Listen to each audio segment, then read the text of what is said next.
इसमें नया टॉपिक है सूर्यतप एवं पृथ्वी का उपमा बजट। इस चैप्टर का पहली हेडिंग है सूर्यतप। सूर्य से आने वाली ऊर्जा का जो भाग पृथ्वी की ओर प्रवाहित होता है या आता है उसे सूर्यतप, आइसोलेशन अथवा आतपन कहते हैं। आइसोलेशन इनकमिंग सोलर रेडिएशन का संक्षिप्त रूप है। पृथ्वी को सूर्य से आने वाली ऊर्जा का 1/2 अरबवा भाग ही प्राप्त होता है। इसके आगे देखते हैं। दूसरी हेडिंग है सौर स्थिरांक अर्थात सोलर कांस्टेंट। सूर्य से औसत दूरी पर हमारी पृथ्वी स्थित है। इसके वायुमंडल में 1 वर्ग सेंटीमीटर धरातल पर 1 मिनट तक लंबे रूप में पड़ने वाली सौर किरणों से प्राप्त विकिरण ऊर्जा की मात्रा को सौर स्थिरांक अथवा सौर उष्मांक कहते हैं। आगे देखते हैं। इसका प्रमाणिक मान 1.94 ग्राम कैलोरी प्रति वर्ग सेंटीमीटर प्रति मिनट निर्धारित किया गया है। आगे देखते हैं। ये अगला पॉइंट है। सूर्य से रेडिएशन द्वारा 15,000 किलोमीटर की दूरी से आई ऊर्जा का जितना ह्रास इस बीच में नहीं होता है, उससे कई गुना पृथ्वी के वायुमंडल के 1,000 किलोमीटर की दूरी पर ह्रास हो जाता है। इसके आगे देखते हैं। अगली हेडिंग है सूर्यतप को प्रभावित करने वाले कारक। सूर्य से आने वाली ऊर्जा की मात्रा प्रतिदिन किसी न किसी कारण से बदलती रहती है, जो नीचे दिए हुए हैं। किस कारण से बदलती है? पहला है आपतन कोण, एंगल ऑफ इंसिडेंस के कारण। दूसरा है सूर्य के प्रकाश की अवधि, ड्यूरेशन ऑफ सनशाइन। तीसरा है सूर्य और पृथ्वी के बीच की दूरी। चौथा है वायुमंडल की पारदर्शकता। आगे देख। पहली हेडिंग है आपतन कोण, एंगल ऑफ इंसिडेंस। इसमें हम सबसे पहले अक्षांश रेखा को समझते हैं। ये काल्पनिक रेखा है, ये वास्तविकता में पृथ्वी पर नहीं पाए जाती और ये मानव द्वारा निर्मित है, जिससे पृथ्वी का अध्ययन करना आसान हो जाता है। ये क्षैतिज रेखाएं हैं जो पूर्व से पश्चिम की ओर खींची जाती हैं, लेकिन दिशाएं उत्तर और दक्षिण बताती हैं। ये एक दूसरे के समानांतर होती हैं। इसमें जीरो अक्षांश रेखा को विषुवत रेखा कहते हैं, जो पृथ्वी को 2 बराबर भागों में विभाजित करती है। इसके आगे देखते हैं। इसलिए विषुवत रेखा के उत्तर के भाग को उत्तरी गोलार्ध बोलते हैं और दक्षिण के भाग को दक्षिणी गोलार्ध बोलते हैं। अगर हम विषुवत रेखा से ध्रुवों की ओर जाते हैं तो अक्षांशों की लंबाई लगातार कम होती जाती है। इसमें से 60 डिग्री अक्षांश रेखा विषुवत रेखा की आधी होती है। अगर हम ध्यान दें, जो ध्रुव होता है वो बिंदु के रूप में होता है। इसके आगे देखते हैं। इसमें से कुछ विशिष्ट अक्षांश रेखाएं हैं जिसको हम अलग अलग नाम से जानते हैं। जैसे 0 डिग्री अक्षांश रेखा विषुवत रेखा बोलते हैं। 23.5 डिग्री नॉर्थ रेखा को हम कर्क रेखा बोलते हैं। 23.5 डिग्री साउथ रेखा को मकर रेखा बोलते हैं। इसी तरह 66.5 डिग्री नॉर्थ रेखा को आर्कटिक वृत्त कहते हैं और 66.5 डिग्री साउथ रेखा को अंटार्कटिक वृत्त कहते हैं। ये जो अक्षांश होते हैं, जो 1 डिग्री के डिफरेंट पे होते हैं, इनके बीच की दूरी औसतन 111.13 किलोमीटर होती है। इसके आगे देखते हैं। ये हमारी पृथ्वी है और इस पे बताया गया है कौन सी अक्षांश रेखा इसको क्या बोलते हैं। जैसे 0 डिग्री अक्षांश रेखा विषुवत रेखा, कर्क रेखा और मकर रेखा आर्कटिक वृत्त, अंटार्कटिक वृत्त, उत्तरी ध्रुव, दक्षिणी ध्रुव। ये 90 डिग्री नॉर्थ में है, ये 90 डिग्री साउथ में है। इसके आगे है सूर्य की लंबवत किरणें तिरछी किरणों की अपेक्षा धरातल पर अधिक ऊर्जा देते हैं। इसके 2 कारण हैं। पहला, तिरछी किरणों को वायुमंडल में अधिक दूरी तय करनी पड़ती है, जबकि लंबवत किरणों को कम दूरी तय करनी पड़ती है। वायुमंडल में विभिन्न परतें हैं जिसके द्वारा परावर्तन, प्रकीर्णन, विसरण ये जैसी क्रियाएं होती हैं, जिससे सौर विकिरण का कुछ भाग हाफ होता है। इससे स्पष्ट होता है कि तिरछी किरणों का अधिक हाफ होता है और लंबवत किरणों का कम हाफ होता है। यही कारण है कि सुबह और शाम की किरणों की अपेक्षा दोपहर की किरणें अधिक ऊर्जा देती हैं। दूसरा कारण है कि तिरछी किरणें अधिक क्षेत्र में फैली होती हैं।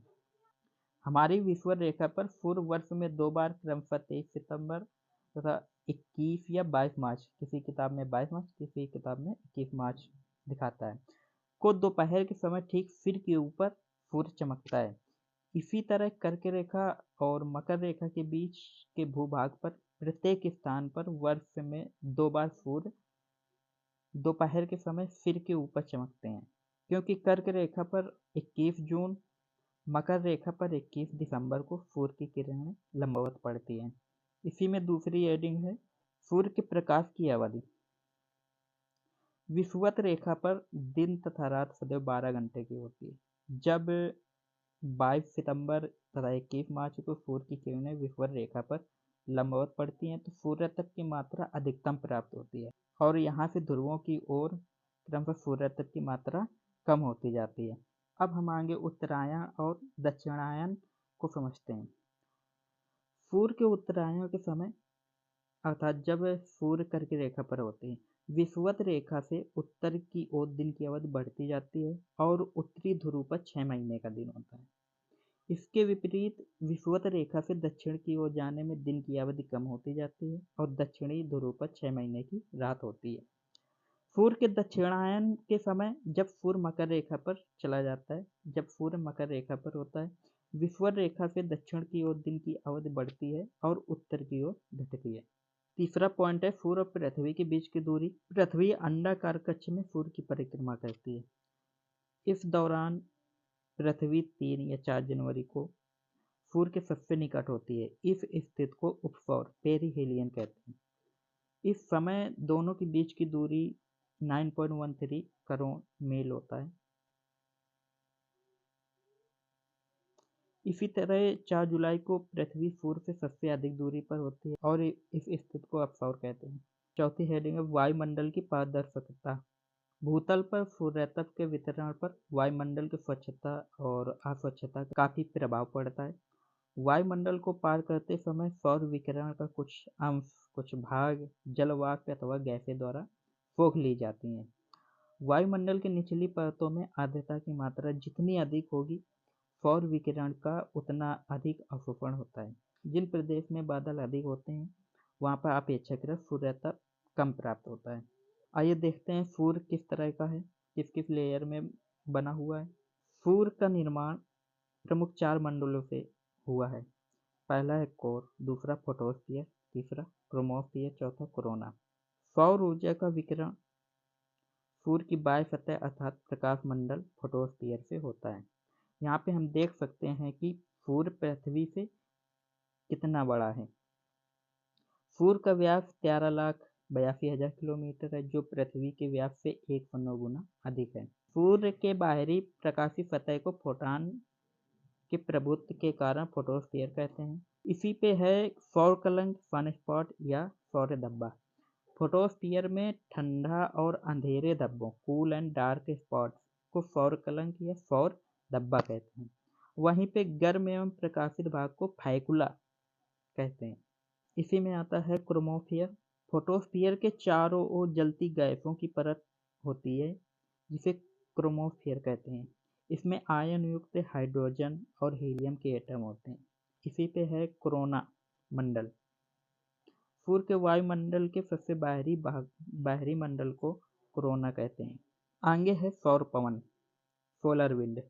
फोटोस्फीयर से इलेक्ट्रॉन और प्रोटॉन निकलकर क्रोमोस्फीयर और कोरोना में प्रवाहित होते हैं।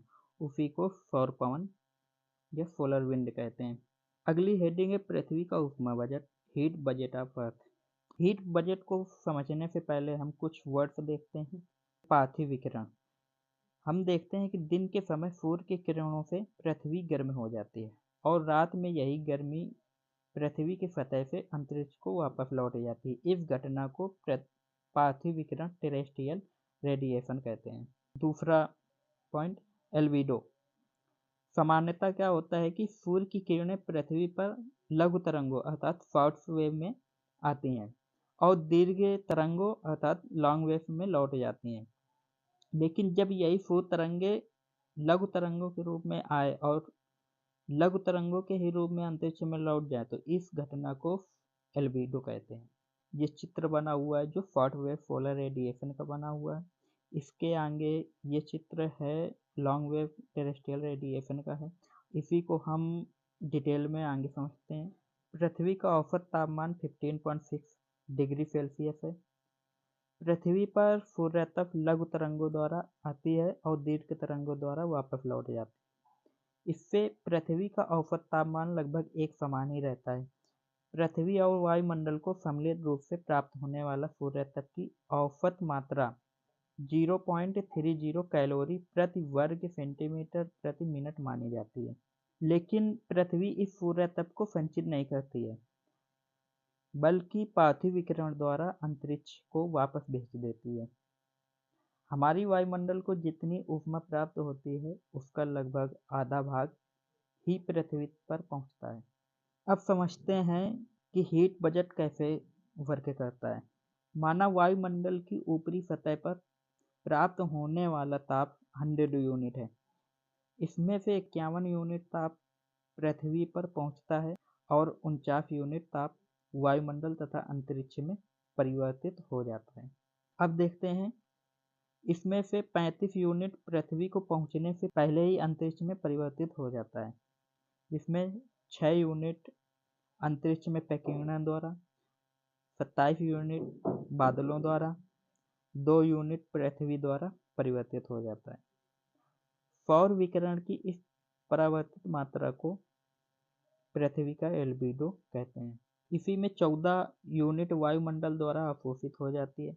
ये सभी वे यूनिट है जो पृथ्वी पर पहुंचता ही नहीं है, अर्थात पृथ्वी अवशोषित ही नहीं करती।